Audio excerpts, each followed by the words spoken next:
आज हम आप लोगों के लिए एक छोटी सी कहानी लेकर आए हैं। इस कहानी का नाम है बगुला और केकड़ा की कहानी।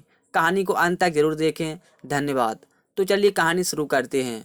यह कहानी है एक जंगल की, जहाँ एक आलसी बगुला रहा करता था।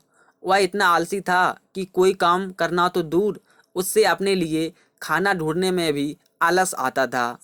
अपने इस आलस के कारण बगले को कई बार पूरा पूरा दिन भूखा रहना पड़ता था।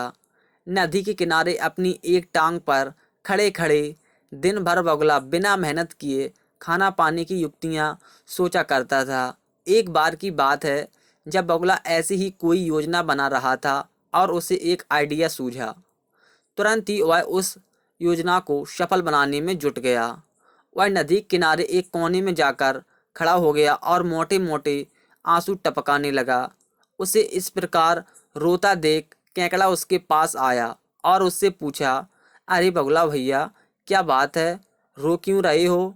उसकी बात सुनकर बगुला रोते रोते बोला, क्या बताऊं केकड़े भाई, मुझे अपने किए पर बहुत पछतावा हो रहा है। अपनी भूख मिटाने के लिए मैंने आज तक न जाने कितनी मछलियों को मारा है। मैं कितना स्वार्थी था, लेकिन आज मुझे इस बात का एहसास हो गया है और मैंने यह वचन लिया है कि अब मैं एक भी मछली का शिकार नहीं करूँगा।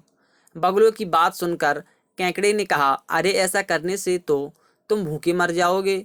इस पर बगुले ने जवाब दिया, किसी और की जान लेकर अपना पेट भरने से तो भूखे पेट मरना ही अच्छा है भाई।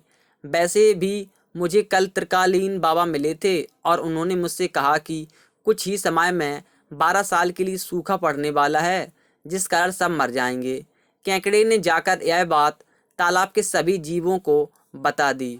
अच्छा, तालाब में रहने वाले कछुए ने चौंक कर कहा और पूछा, तो फिर इसका क्या हाल है? इस पर बगुले भगत ने कहा, यहाँ से कुछ कोस दूर एक तालाब है। हम सभी उस तालाब में जाकर रह सकते हैं। वहाँ का पानी कभी नहीं सूखता। मैं एक एक को अपनी पीठ पर बैठाकर वहाँ छोड़कर आ सकता हूँ। उसकी यह बात सुनकर सारे जानवर खुश हो गए। अगले दिन से बगुले ने अपनी पीठ पर एक एक जीव को ले जाना शुरू कर दिया। वह उन्हें नदी के कुछ दूर ले जाता और एक चट्टान पर ले जाकर मार डालता। कई बार वह एक बार में 2 जीवों को ले जाता और भरपेट भोजन करता। उस चट्टान पर उस जीवों की हड्डियों का ढेर लगने लगा था। बगुला अपने मन में सोचा करता था कि दुनिया भी कैसी मूर्ख है, इतनी आसानी से मेरी बातों में आ गए। ऐसा कई दिनों तक चलता रहा। एक दिन केकड़े ने बगुले से कहा, बगुला भैया, तुम हर रोज किसी न किसी को ले जाते हो, मेरा नंबर कब आएगा? तो बगुले ने कहा, ठीक है, आज तुम्हें ले चलता हूँ।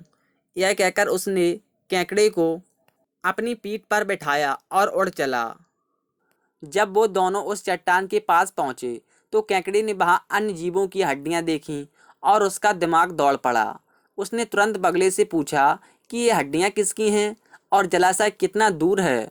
उसकी बात सुनकर बगुला जोर जोर से हंसने लगा और बोला, कोई जलाशय नहीं है और ये सारी तुम्हारे साथियों की हड्डियां हैं जिन्हें मैं खा गया। इन सभी हड्डियों में अब तुम्हारी हड्डियां भी शामिल होने वाली हैं। उसकी यह बात सुनते ही केकड़े ने बगुले की गर्दन अपने पंजों में पकड़ ली। कुछ ही देर में बगुले के प्राण निकल गए। इसके बाद केकड़ा लौटकर नदी के पास गया और अपने बाकी साथियों को सारी बात बताई। उन सभी ने केकड़े को धन्यवाद दिया और उसकी जय जयकार की। इस कहानी से हमें यह सीख मिलती है कि हमें आंख बंद करके किसी पर विश्वास नहीं करना चाहिए। मुसीबत के समय भी संयम और बुद्धिमानी से काम करना चाहिए।